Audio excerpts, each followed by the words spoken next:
What's up, mi gente? This is Sean, and this is We Are Investing. And on today's video, we're going to dive into how to day trade stocks for beginners. This is my first video regarding day trading, so we're going to go over the basics. So if you're really a beginner, then this is the video for you. So if you're interested in more content regarding investing and trading in the stock markets and sometimes even in the cryptocurrency markets, then definitely consider hitting that subscribe button, ringing that bell, and smashing that like button, because this channel, We Are Investing, is tailored just for you. Let's get into it. Step number one is you need to find a brokerage.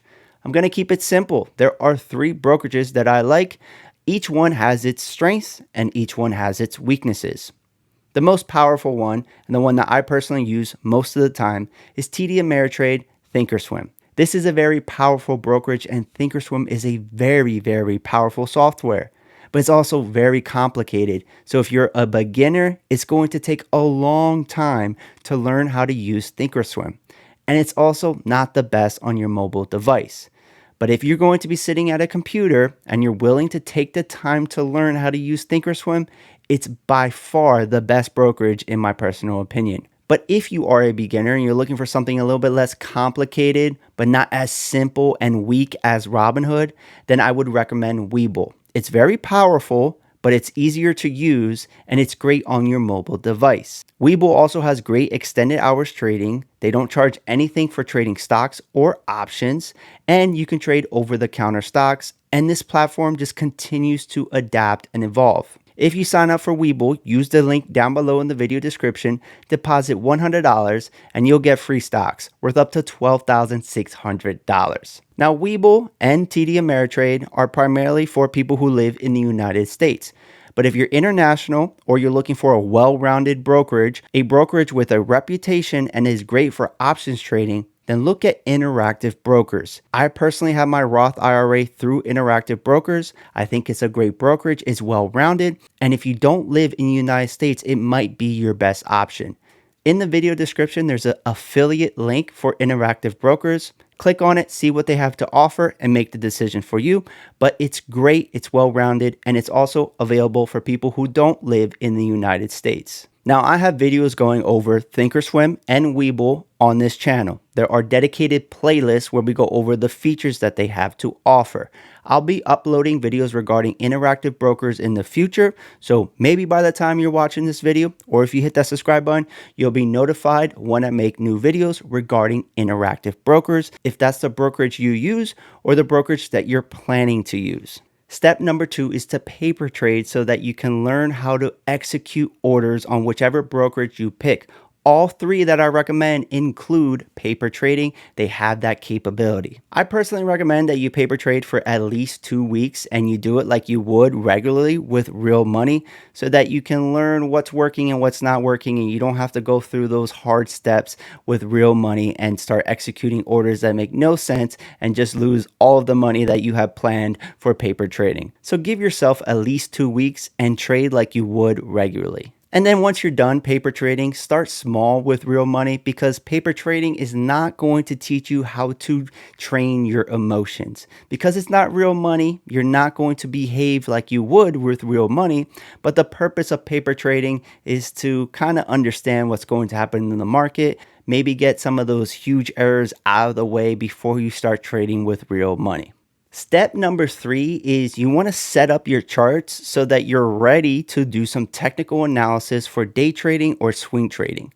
You're most definitely going to want to be using candlestick charts. You're not going to want to use line charts or any area chart that you would see in Robinhood. You're going to want to pay attention to moving averages, to RSI, to price action and trend. And a lot of day traders, they'll use VWAP to try to indicate what the intraday trend is for a stock. If a stock is above VWAP, that typically means it's bullish on the day. And if it's below VWAP, that typically means that it's bearish for the day. Let's hop on over to the computer so I can show you how I personally set up my chart on Thinkorswim.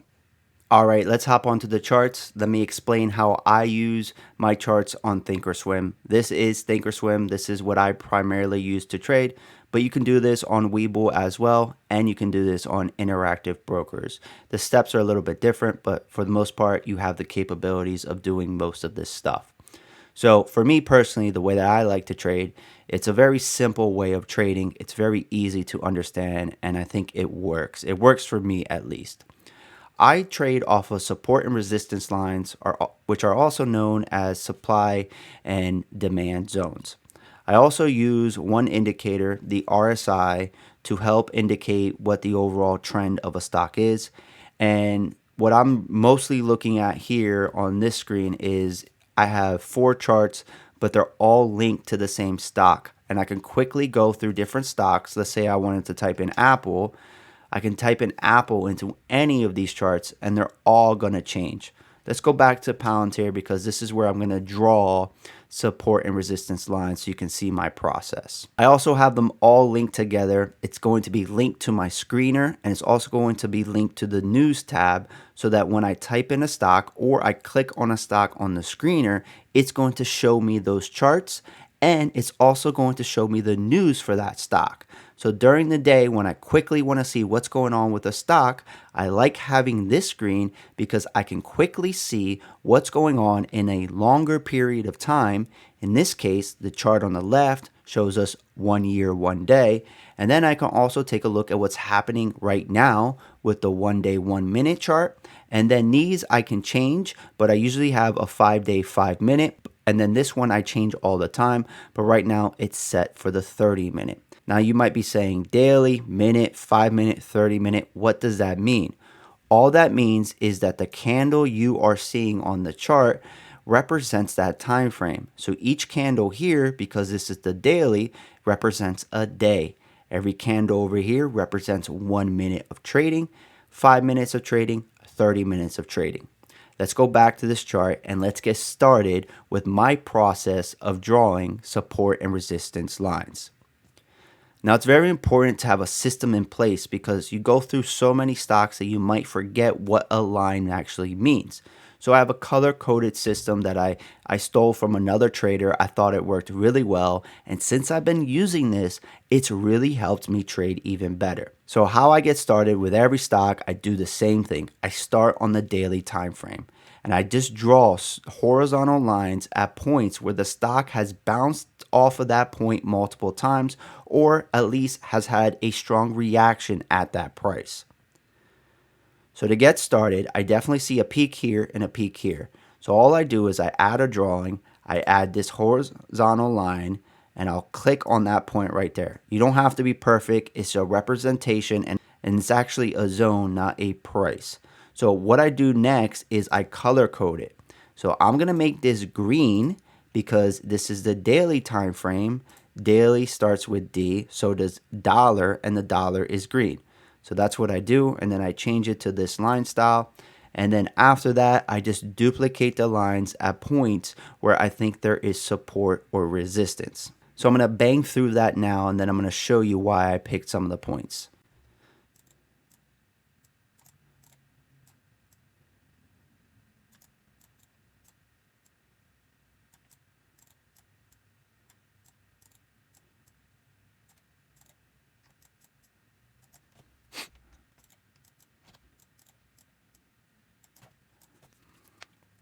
All right, so here are my support and resistance lines on the daily chart.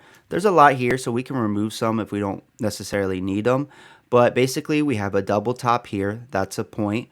We had a couple times where this point was tested and we got rejected here. So that's another support line or resistance line, depending on if you're moving on the way up or coming down. We had this point here, which was tested right here, was tested here, then it broke down. We had this top, another double top here.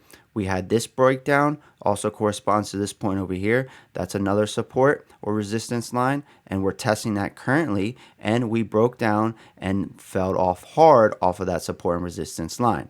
Now, if we zoom in here, support and resistance lines are not always horizontal. They can also be diagonal. That's a trend line. And this stock right now is currently trending or trading in a channel. So we need to draw that as well. And I have my own system for that as well. So all I do is I draw trend lines. So we're going to right click. We're going to add a drawing. We're going to do a trend line.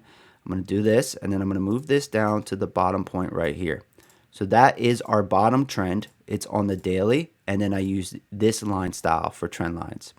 All I have to do then to get the top part is to duplicate this drawing, move it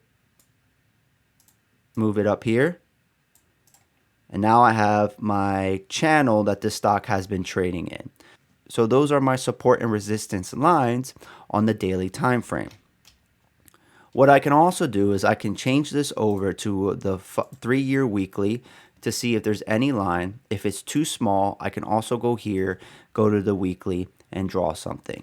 This stock has not been public for very long, so there's not a lot to go off of the higher time frames. So there's nothing that I would do for the weekly or the monthly. But let's say there was. We're in the monthly chart right now, and let's say that this was a support or resistance line for the monthly.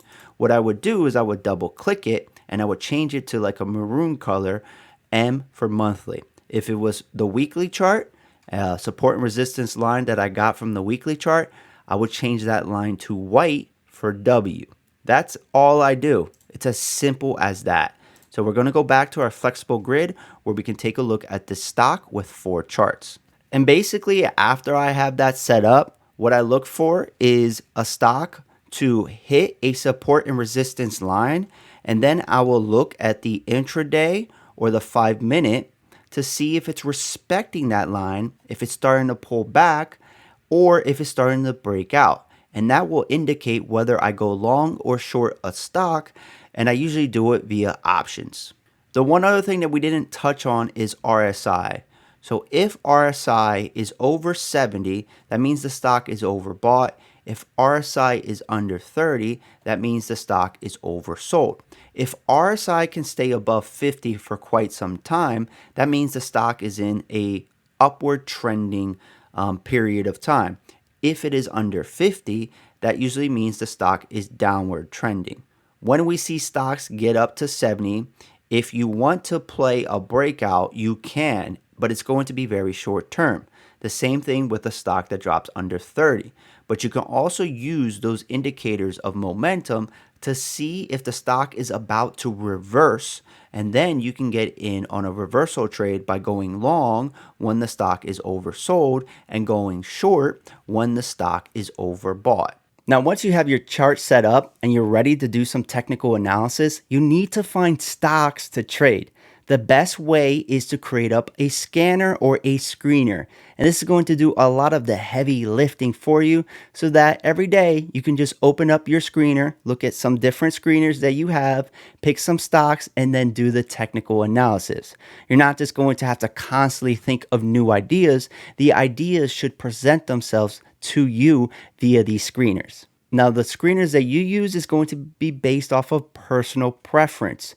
Not every trader is the same. Not every day trader is the same. Some traders like to trade stocks with low float. Some traders like to trade stocks that are gapping up or down. There are a lot of different strategies even within day trading. And your screeners are going to be a representation of the trading preference or style that you like. So for instance, let's hop on over to the computer and I'll show you the screeners that I personally use. All right, let's go over some scanners, some screeners. I'm gonna go over a few that I have. I'm not gonna cover all of them. And then we're gonna put this all together so you can see how I can quickly go through stocks and identify if I wanna enter into a trade. So the first screener that you see right here is Swing Trading Rips. And basically what this scanner looks for is stocks that are at least $10. I don't want to trade penny stocks. Stocks that have at least 100,000 in volume, but I actually want to change this to 1 million. And stocks that have a change of at least 5%, have a market cap of at least 250 million. And this is the important one. The RSI on the daily is greater than 60, meaning that the stock has a lot of momentum to the upside and can continue that momentum for a couple days or a couple weeks depending on the stock. If I hit scan, these are the stocks that meet my screener. Another screener that I have is Swing Trading Dips. And the only difference for this screener is the fact that RSI is less than 40, meaning that the stock is trending downwards or has downward momentum. If we hit the scanner, you can see the stocks that come up. And notice that I have it sorted by volume. I like trading stocks that have higher volume. The higher the volume, the more liquid the stock is, the easier it is to get in or out. And typically, the higher the volume, the more volatility you can see as well. The next one that I have on the list is called gappers, and this is very similar to the swing trading RIPS one, but we don't use RSI as our criteria, so the stock could just be beginning its move to the upside. Also, if we have mark percent change filtered, we can use this scanner to look for stocks that are breaking out in pre-market or after hours trading. But it's very important that you have this mark percent change as one of these filters here, or one of these columns, and you can add that just by clicking on this little settings button,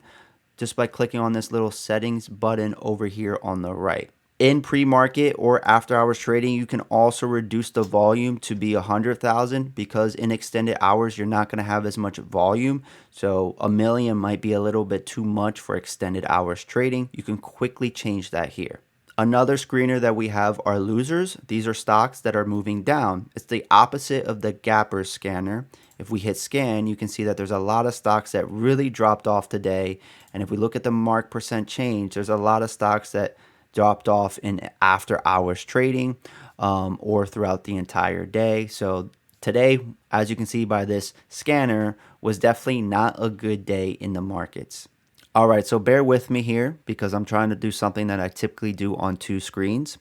But what you have the capabilities of doing on Thinkorswim is you can quickly go through your screener, take a look at the charts, and also take a look at the news. I have everything linked. Notice how this says symbol link 1 in red, and they all say that. So what that does is whenever I change a stock, whether I do it on the screener, which you can pull your screeners up through watch lists. So I can look at any of those screeners that I have already set. For instance, I can look at the losers. I can click on the first stock that shows up.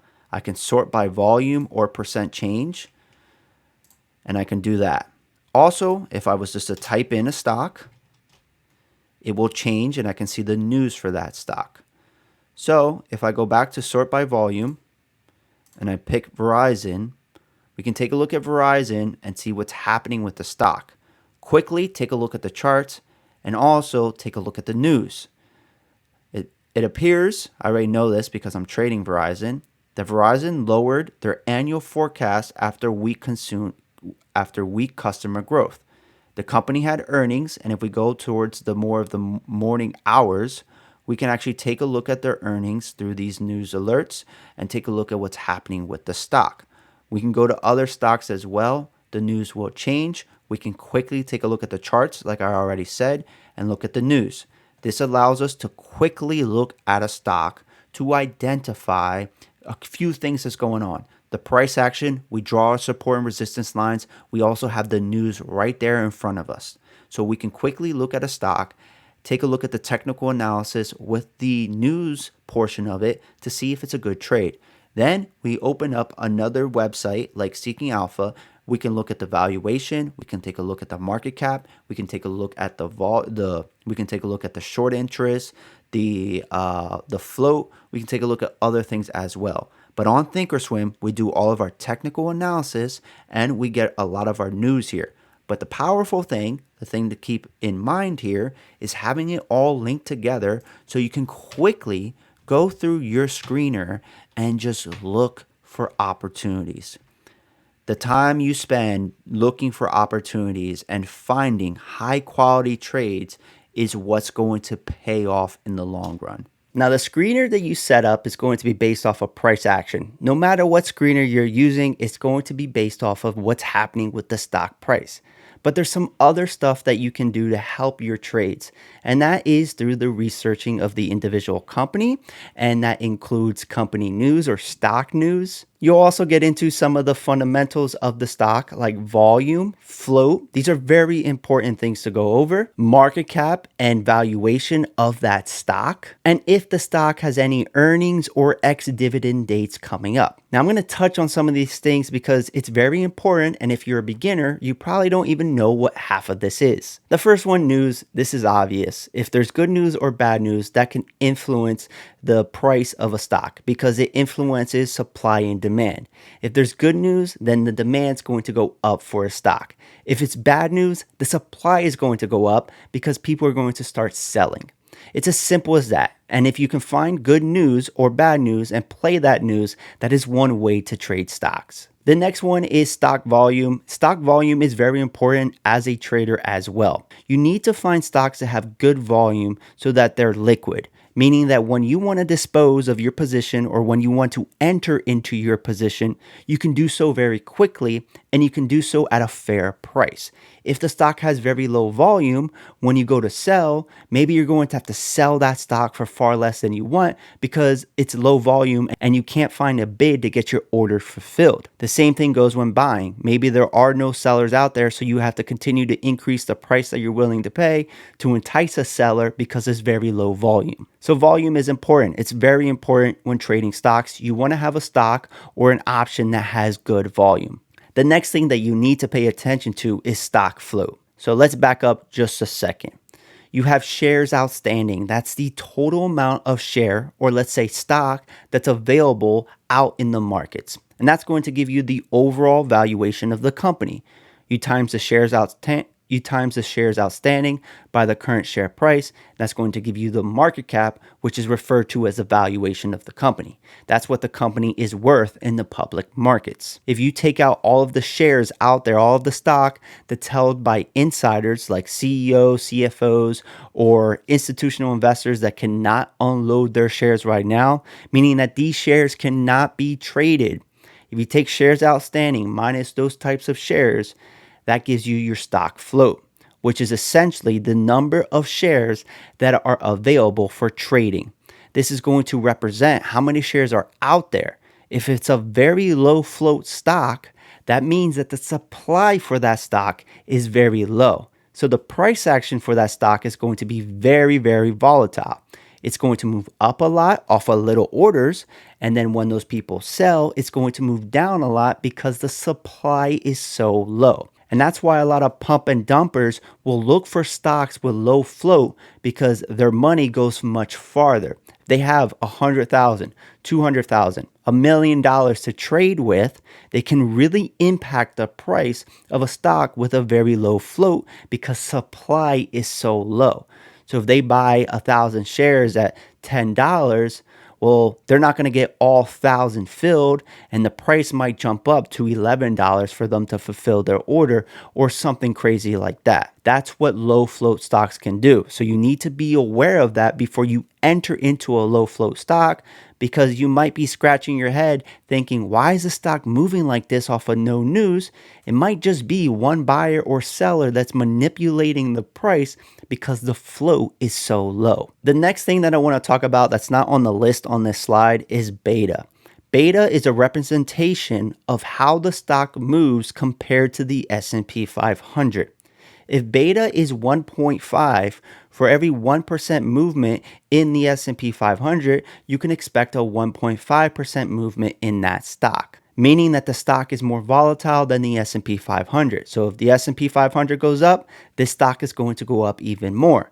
But it also happens on the reverse. If the S&P 500 is to drop, then this stock is going to drop even more. The reason why I want to include beta when trading stocks is that if you follow the overall market and you have a good idea or understanding where support and resistance is for the S&P 500 and how to play the S&P 500, well, then you can pick high beta stocks to increase your potential returns. For instance, if the technology sector has been getting crushed and the NASDAQ has been dropping, and it looks like the NASDAQ is starting to bottom, there's a few ways you can play it. You can trade a leverage ETF like the TQQQ, which is a high beta version of the Qs or the NASDAQ. Or you can pick a high beta name, something like AMD, and play it that way. Both of those strategies are going to increase your implied volatility and your potential returns. But they are riskier stocks with higher volatility that if they start dropping, they're going to drop faster than the overall market. All right, the next step is orders, types of orders. So the two basic ones are market order and limit order. A market order is basically you telling the market that you want 100 shares no matter what the price is, just get it filled now.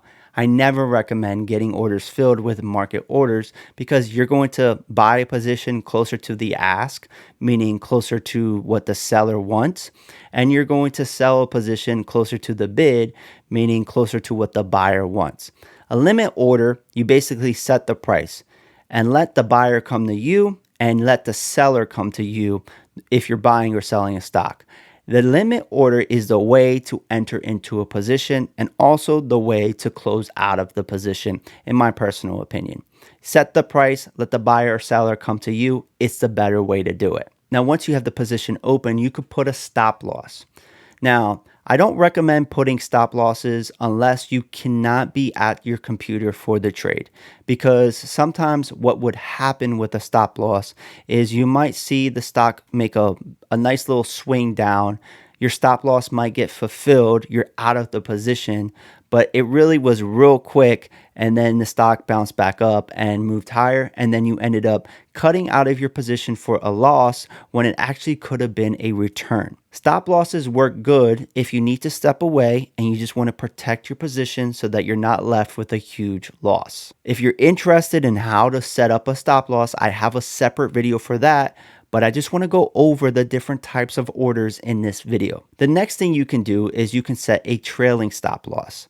The same dynamic works for this. It could get filled when you don't want it to get filled, but a trailing stop loss is going to be a little bit different. It's going to continue to move higher if the stock continues to move higher.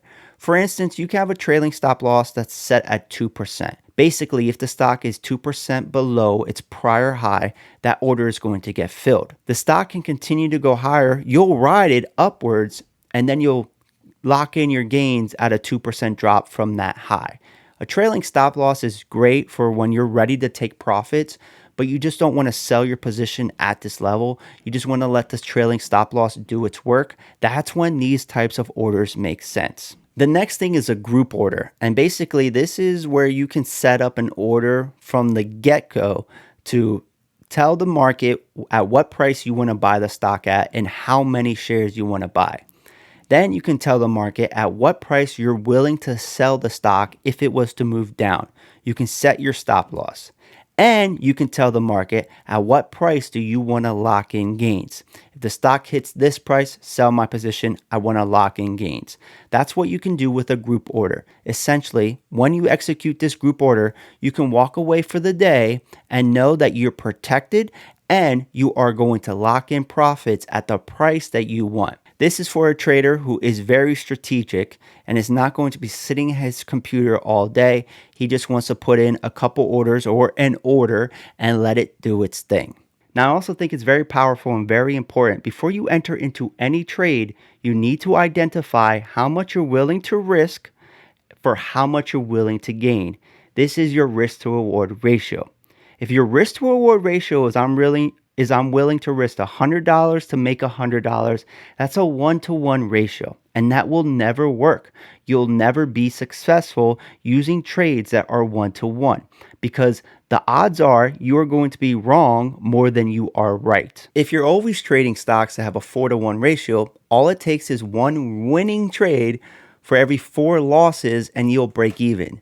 So you're increasing your chances of being profitable overall when you trade stocks that have higher ratios.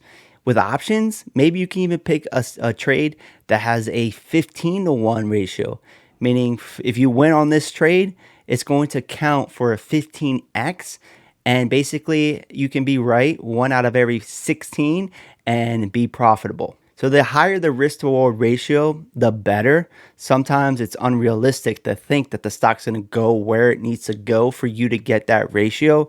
So you need to be realistic with your prices, but the higher, the better. So if you're really interested in day trading and you're new to the markets and new to trading and investing in stocks, these are some of the things that I just recommend. The first thing is take it slow. This is not a race. It's a journey. It's a process. And you're going to have to learn a lot, and you can't rush education. You're not going to learn everything overnight. You're not going to be successful overnight. It's going to take time. So take it slow and enjoy the journey. The next thing is don't fall victim to all the influencers out there that are showing off all of their money. Odds are they didn't make all that money trading stocks. They might have other businesses. They might have been born wealthy. There are many things that might have happened, but odds are they didn't make all that money day trading stocks. You can make good money trading stocks, but you're not going to get rich overnight, and you're probably not going to be driving around in a Lambo anytime soon. But you can make decent money, you can live off of this money, and you can live comfortably. And then the last thing is education is power, and keep learning. The more you learn, the better your strategy is going to be, the more comfortable you are going to be with the overall market. Then you can start investing money, and when you start making money and investing it and letting it grow with compound interest and getting into good stocks that are just home runs, well, then that's when you can really change your life. So that about wraps it up. This is my first video going over day trading for beginners. We'll go over some other different concepts and how to day trade in this channel. I'm probably going to make a dedicated playlist that's going to be focused on day trading so that you can quickly refer to those videos if you are interested in that. Also, do not forget that there are affiliate links to Webull and interactive brokers down below in the video description. If you want to join this community, you want to get live trade alerts on the stocks that I'm personally trading and the stocks that members of the community are trading. There's over 500 of us. You can join the Patreon. It's going to give you access to a private Discord server. The link is down below in the video description for that as well. I love to have you on board. It's a community where we learn together, grow together, and make money together. Any questions, let me know in the comment section down below. But it's been real, it's been fun, it's been real fun. And this is We Are Investing, and together we are invincible. See ya.